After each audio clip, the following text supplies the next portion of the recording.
The Lord be with you. A reading from the Holy Gospel according to Luke.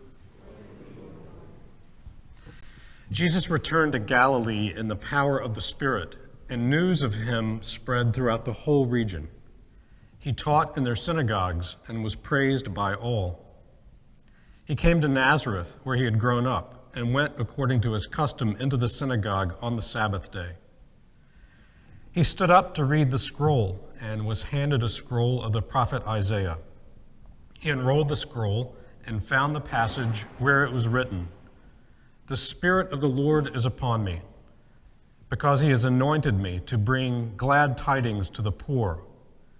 He has sent me to proclaim liberty to captives and recovery of sight to the blind, to let the oppressed go free, and to proclaim a year acceptable to the Lord." Rolling up the scroll, he handed it back to the attendant and sat down. And the eyes of all in the synagogue looked intently at him. He said to them, "Today, this scripture passage is fulfilled in your hearing." And all spoke highly of him and were amazed at the gracious word that came from his mouth. The Gospel of the Lord.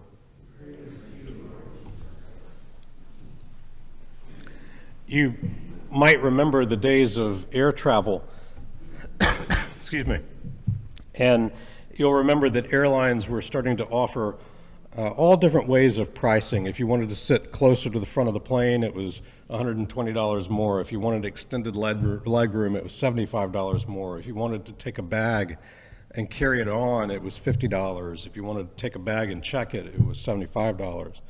All these add-ons. All with the goal of making your experience better. I think that there's a temptation at a Jesuit school to see what we do, the formation of Men for Others, as sort of an add-on. You know, we're a really nice school, a really nice private school. And if you want to come here and you pay the tuition, you get the add-on of, oh, we make you into Men for Others. That's not a Jesuit school. We're not an airline.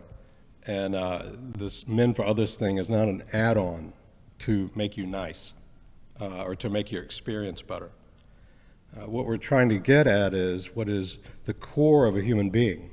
Who is a human being? A human being is someone who is created in the image of God and who is designed by creation to love everyone. Not just those people that we like, or those people that we get along with, or those people that we agree with, or those people that are in our same political party. We are designed at the core of who we are to love one another. And anyone who doesn't do that is a liar. That's scripture, that's not me. That's scripture from the letter of St. John. Anyone who says, "I love God," but hates his brother, he is a liar. There is such a thing as truth, and there is such a thing as lying and falsehood.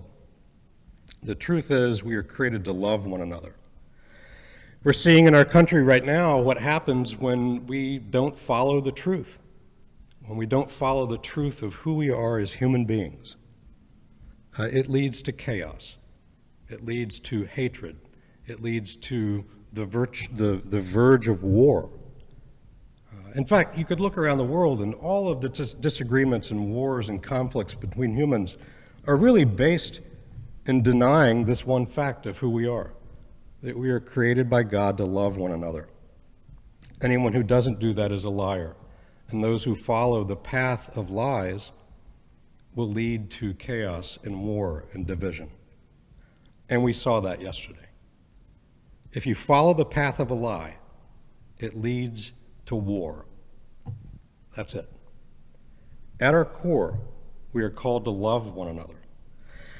We have a lot of work to do, each of us in this room, not just those who we see on television.